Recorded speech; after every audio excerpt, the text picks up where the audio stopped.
I'm Marna. This is my second attempt at making this video because the first filming of it somehow disappeared off of my computer. I'm not sure what happened. But, I'm taking that as this is information that really needs to be getting out there, and there's something that does not want this information spread. So I'm going to be putting this on 3 platforms. I'm going to be putting this on my personal channel, I will be putting it on my Twin Flame Detox channel, and I'll be putting it on the Quantum Metaphysics channel. So whichever venue you use to find this information, I do hope it's helpful for you. We have all been dealing with a worldwide issue that, we know what it is. I'm not going to say it because my video counts on the video where I did mention it have been really, really strange. In the last 12 hours, I have watched 50 numbers drop off the video count for a video that has only been out for a little over a day. It's not supposed to work that way. At least that's not my understanding of it. So I'm not going to mention exactly what this worldwide event is, but I think we all know exactly what I'm talking about. Now, this worldwide event has had some people who have been suffering effects of it for 3 or more months, and these people are presenting long-term symptomology that is very different from the earlier symptomology. However, as someone who has been on the Ascension path for a really long time now and has been very familiar with that effect, I'm seeing a lot of similarities between this long-term effects of this worldwide event and what is commonly known as Ascension flu. Now, I did a video on the effects of Ascension flu, and you should see it above my head somewhere here. That video is on my Twin Flame Detox channel. I highly recommend that you watch it. It details the most common signs of Ascension flu. Yes, that is what it's really called, because it is such a common part of the Ascension process. Now, when you're going through Ascension, what you're doing, you're not physically going off into the cosmos. Sorry, it's not that fun. You're changing your vibrational set point of your energetic self. We are all energetic beings contained inside of a physical vessel. As you change your energetic set point of your inner self, then you move into a higher realm of consciousness. Your perspective on the world changes, your perspective of the people around you change, your interests change, your everything in your life shifts based on this change in your perspective that comes from you being at this different energetic set point. I apologize if you hear my dog in the background, but dogs are going to do what dogs are going to do. So, Ascension flu has a number of very, very common symptoms. And most people who are experiencing this, first of all, have been awakened to what's going on. So they have some level of spiritual awareness of it. And they have brought it on themselves by studying on how to change their energetic set point. They have welcomed this into their lives, and it's a process that generally can take many months, if not years, to go through the entire process. What I believe is going on with people who are suffering the long-term effects of the worldwide event is they are not being given a choice. They are not being given the option to study. They are not being awakened to what is happening to them, but something is shifting their energetic level. Something is popping them up onto Ascension without their knowledge, without their consent, and without them having any clue what is going on. The symptoms of Ascension flu that most of us go through over the course of sometimes a decade or more is being condensed rapidly into weeks to months, and that condensation of these events is making them more severe. So let's go through the common physical symptomology of Ascension flu that just happens to be the same as the symptomology of this worldwide event in the long-term form. So we'll start ahead and work our way down. Headaches. Oh dear Lord, the headaches. It feels like your skull is being cracked open and ripped apart. These are not just, take 2 Tylenol, wait 20 minutes and you're fine headaches. These are go into a dark room and whimper under your covers because you can't do anything else. Levels of headaches. And the reason it feels like your skull's being ripped open is because your skull's being ripped open. All of us have a meridian line of energy centers through our body, and these are called the chakra points. The very top of your head is the crown chakra, and for most people it is the chakra that is used the least. It is the energy point that connects you as an energetic being to the greater cosmos as an energetic form. So when this is being cracked open so that you can receive the energy from the universe and give your own energy back, it is a whopper of a migraine that can last for days. So welcome to enlightenment. Your crown chakra is going to kill you now. It hurts. It feels like your brain is leaking out of your head. I really cannot think of a better way to describe it. You feel this pulsing sensation that, it honestly does feel like your skull is being cracked open. That's really the best way I can describe it. So that is the top. The top level is this blindingly painful headache that lasts as long as it takes for you to stop resisting what is going on energetically and allow that energy to flow freely through you. Next up, blurred vision. As you are changing your vibrational set point, you are literally changing the frequency at which your body vibrates.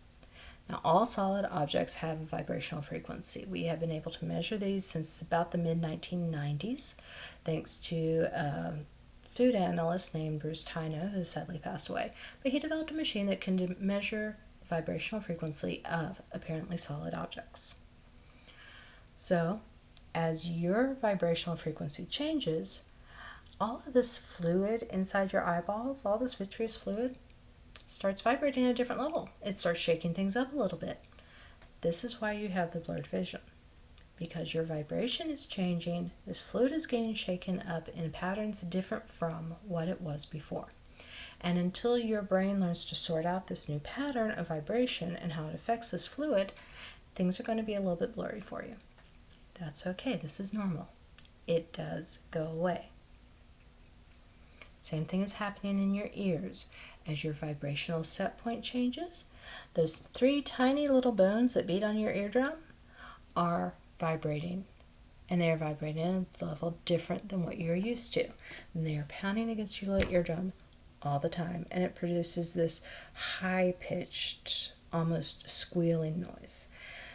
This can be a sign of getting an energetic download from the cosmos, coming in through that crown chakra, and you vibrate even more, and those bones vibrate even more, and you hear the squeal even more.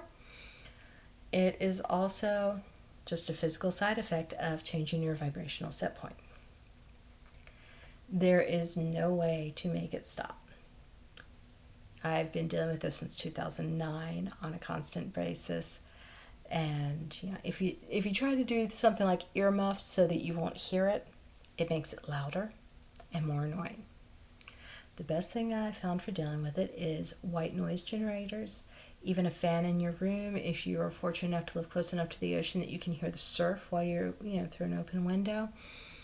Anything that is that constant low background noise will blend with the vibration that's happening in your ears anyway, so it becomes less noticeable, unless you think about it, and then boom, there it is again. All right, so on to the next. A feeling of dizziness, a feeling of being disconnected, a feeling that you are just not quite in your body right anymore. Muggy headedness, brain fog, feeling just not all there.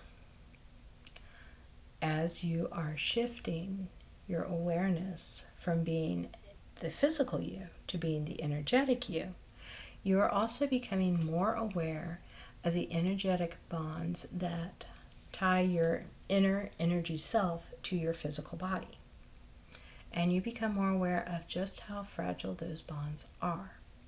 Now, if those bonds become entirely broken, the physical body perishes. The energetic self continues on and moves on into the next form that you're taking. However, the physical body cannot keep going without the energetic self animating it. This body is just a shell. It is our energetic self,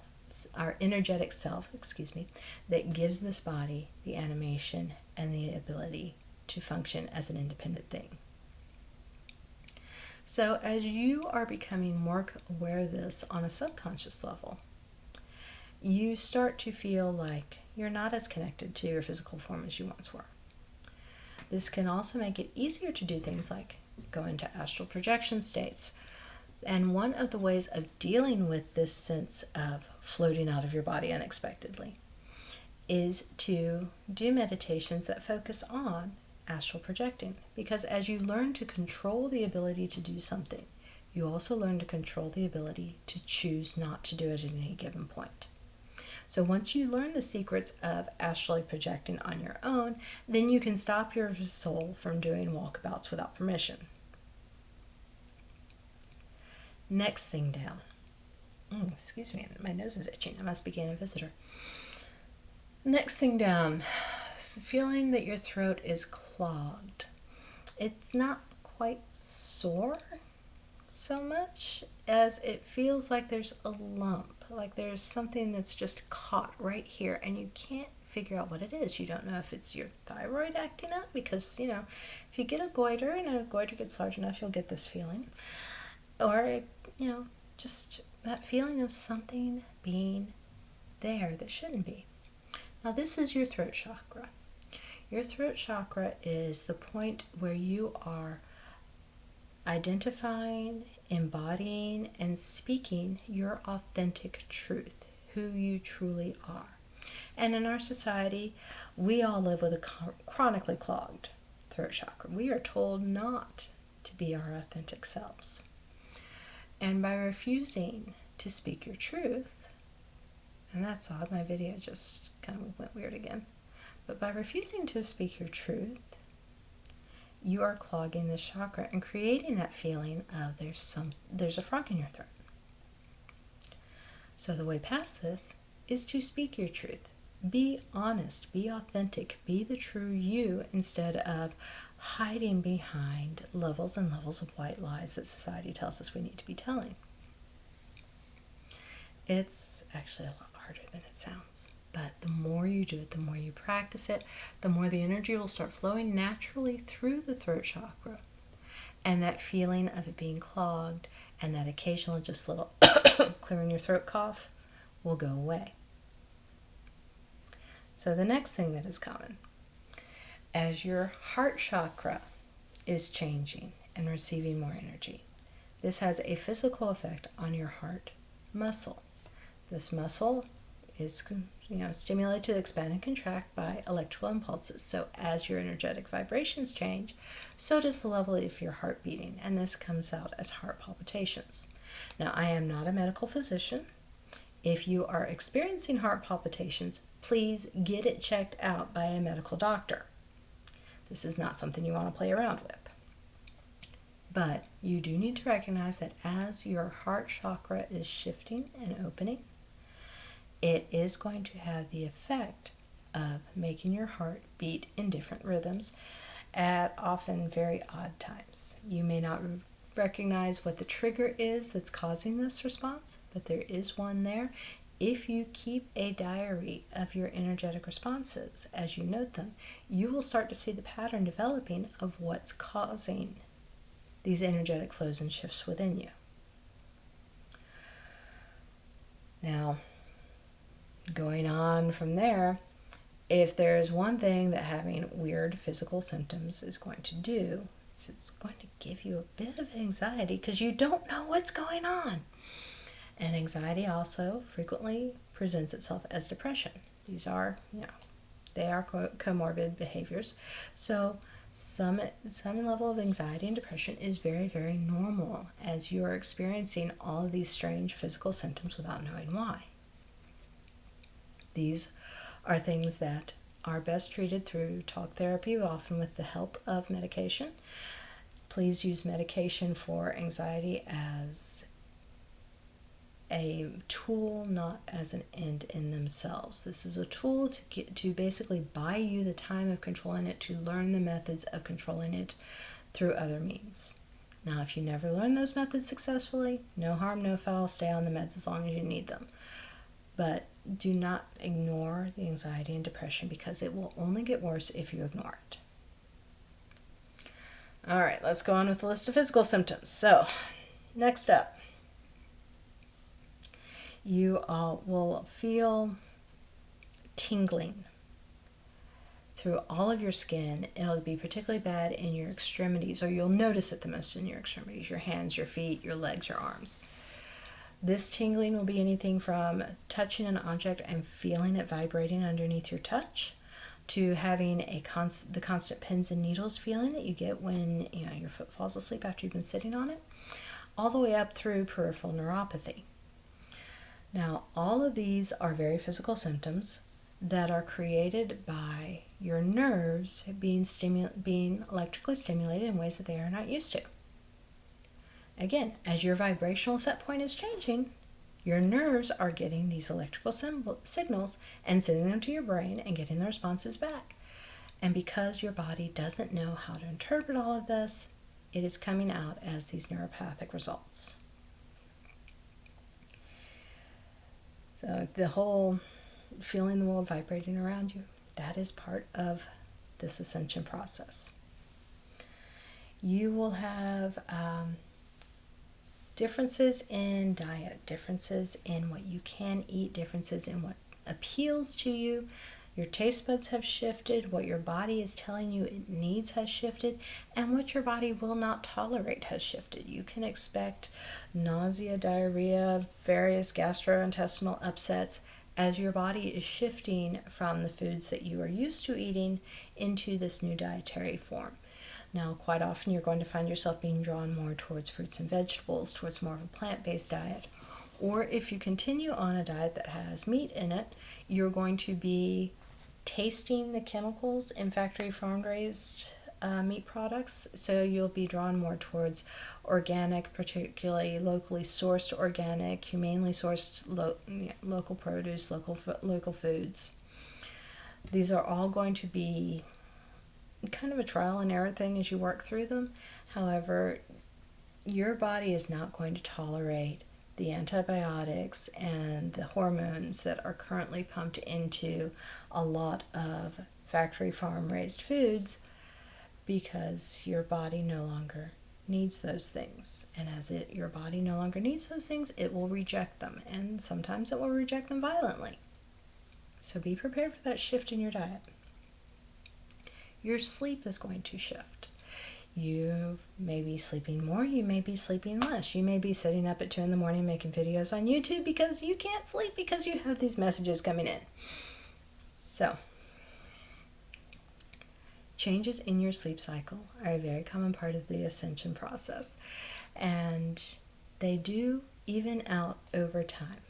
When you do sleep, you're going to be getting very vivid dreams. You may feel like you are off on another planet, getting to know your star brothers and sisters in another star system, depending on how strong of a starseed you may be.